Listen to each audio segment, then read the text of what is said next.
The recognition of the state of Palestine is the right step on the right side of history. We must recognize Palestine now. We must stop the humanitarian catastrophe in Gaza.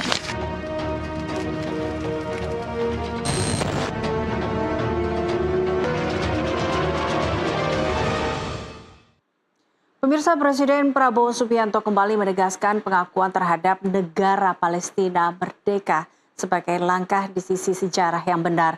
Dalam pidato Presiden Prabowo di Markas Besar PBB New York, Presiden menekankan prioritas utama mengakhiri perang. Keikutsertaan Indonesia dalam KTT Palestina di sidang Majelis Umum PBB ini menguatkan penggalangan lebih banyak negara mengakui negara Palestina sebagai upaya meningkatkan leverage Palestina dalam proses negosiasi damai. Dan untuk membahasnya sudah bergabung bersama kami Duta Besar Republik Indonesia untuk Tunisia, Zuhairi Misrawi atau Gusmis. Terima kasih telah bergabung bersama kami, Gusmis. Sama-sama Elisa, dengan senang hati. Saya menepi dulu. Baik, nanti akan bergabung bersama kami juga Hasibullah Satrawi, pengamat Timur Tengah dalam perbincangan ini. Gusmis, kalau kita lihat pidato Presiden Prabowo di sidang umum PBB ke-80 tadi mendapat respon yang beragam tentunya. Ada yang menangkap ini positif dan banyak pula yang terkejut dengan pidato Presiden Prabowo ini. Bagaimana dengan Anda? Apa tanggapan Anda terkait dengan pidato Presiden tadi? Ya, memang dunia menunggu sikap Indonesia. Dan dalam isu Palestina ini, sikap Indonesia merupakan sikap yang konsisten sesuai dengan suara dunia saat ini. Karena itu pidato Presiden Prabowo adalah kita sebutnya the powerful speech, yaitu pidato yang sangat kuat, pidato yang sangat berpengaruh. Karena sejalan dengan inisiatif solusi dua negara yang diajukan oleh Perancis dan Arab Saudi. Yang pertama, Presiden Prabowo menyampaikan bahwa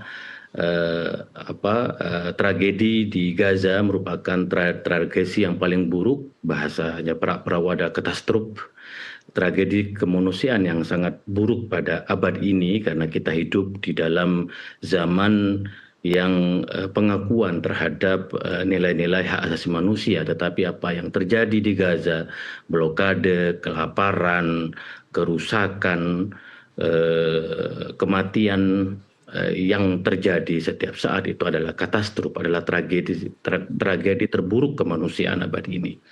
Lalu kemudian Presiden Prabowo menyampaikan menyetujui inisiatif bersama 142 negara yang sudah ikut serta dalam misi solusi dua negara ini, dan kemudian kemarin ada tambahan 5 menjadi 147 termasuk Inggris, lalu kemudian Portugal, Kanada. Itu negara-negara yang selama ini kita sebut sebagai mitra strategis dari Amerika Serikat. Dan tentu yang paling menarik dalam pidato Presiden Prabowo adalah peace. Jadi damai, dan itu adalah sejalan dengan amanat konstitusi kita, yaitu bahwa Indonesia harus berjuang mewujudkan perdamaian dan ketertiban dunia. Tetapi kalau kita lihat memang ini adalah kelanjutan dari pidato yang disampaikan Presiden Soekarno pada tahun 1960 juga dalam Majelis Umum Persatuan Bangsa-Bangsa. Bung Karno menyampaikan pidato Pancasila yang sangat terkenal adalah to build the world anew, yaitu membangun dunia baru. Saatnya kita membangun dunia baru dalam artian dunia yang di dalamnya menghargai, menjunjung tinggi hak asasi manusia.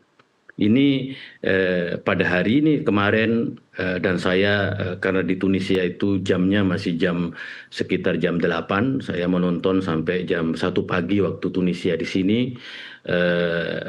Saya merasakan bagaimana dunia berharap bahwa kehidupan lebih damai lagi, lalu kemudian bagaimana nilai-nilai kemanusiaan ini dihormati oleh kita semua, karena sekarang dunia sudah bersuara.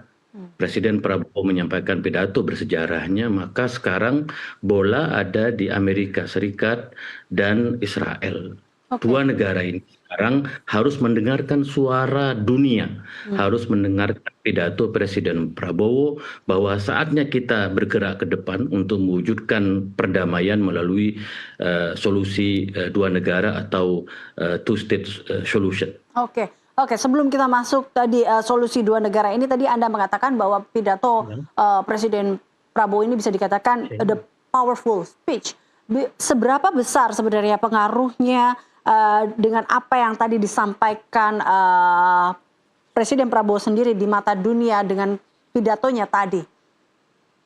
Ya, kalau kita lihat kan perjuangan terhadap Palestina ini kan sejak dari awal kemerdekaan, yaitu 18 Agustus 1945, ketika konstitusi kita menegakkan bahwa kita menentang penjajahan, kita harus mendorong kepada kemerdekaan. Lalu kemudian tahun 55 di Bandung kita melaksanakan konferensi Asia Afrika, juga semangatnya adalah kemerdekaan dari penjajahan. Dan Presiden Soekarno dalam pidato di PBB 1960 juga to build the world anew, itu juga adalah bagaimana dunia tanpa penjajahan. Dan Presiden Prabowo tadi malam berpidato bahwa saatnya kita mewujudkan perdamaian di dunia dan mengakhiri katastrofe tadi, tragedi kemanusiaan yang ada di Gaza dengan jalan solusi dua negara. Ini adalah sebuah konsistensi Indonesia.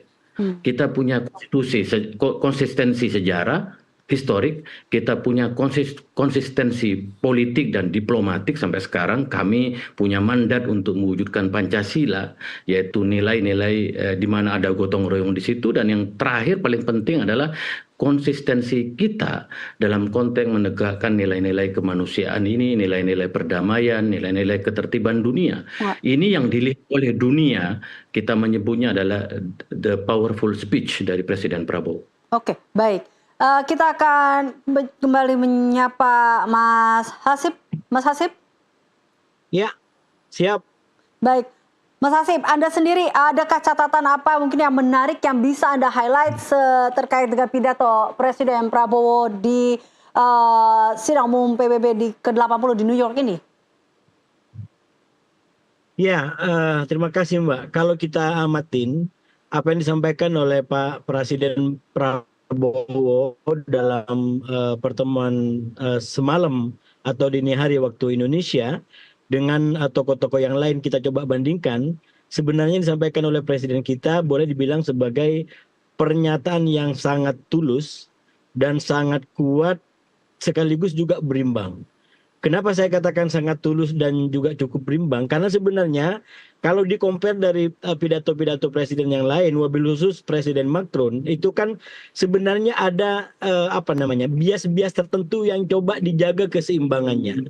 Terutama dalam konteks menghadapi Israel atau Amerika yang selama ini menjadi partner bagi mereka. Nah, oleh karena itu mereka di satu sisi ingin mendukung kepada kemerdekaan Palestina, tapi kemudian tidak ingin dianggap membelot atau mengkhianati Israel dan Amerika.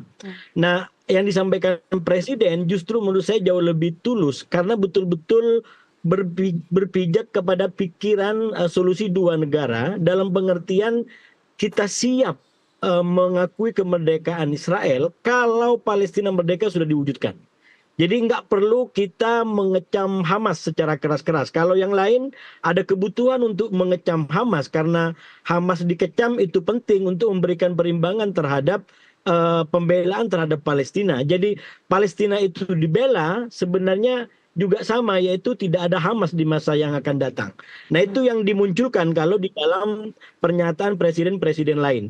Tapi Presiden Prabowo yang saya ikutin dari pertemuan dini hari yang kurang lebih 3 jam 17 menit yang saya ikutin, itu betul-betul tampil kurang lebih kalau permainan sepak bola tampil tanpa beban. Dia tidak perlu mikir perasaan sana-sini, apalagi memang Indonesia mempunyai pemikiran-pemikiran yang sangat kuat berkaitan dengan yang disebut sebagai kemerdekaan. Bahkan pesan yang disampaikan oleh Sekjen PBB misalkan bahwa kemerdekaan itu bukan kompensasi, itu adalah hak. Nah itu baru dinyatakan semalam, sementara kita sudah menyatakan itu di pembukaan Undang-Undang Dasar bahwa kemerdekaan ialah hak segala bangsa. Jadi saya melihat Pak Presiden sangat powerful kalau bahasanya Pak Dubes tadi, menyampaikan dengan sangat kuat.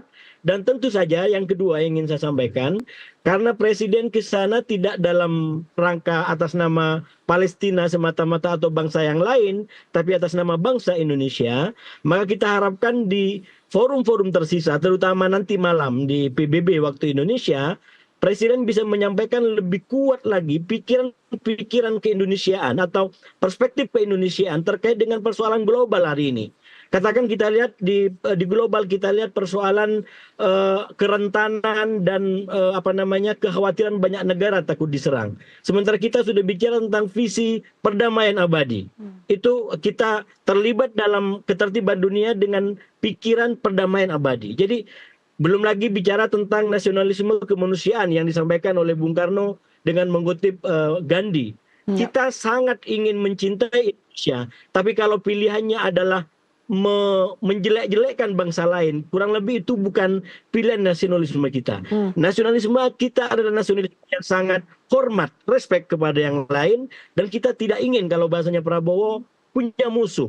Tidak cukup 1.000 teman, tapi satu musuh sudah terlalu banyak. Ini menurut saya bentuk-bentuk daripada yang kita harapkan di panggung berikutnya.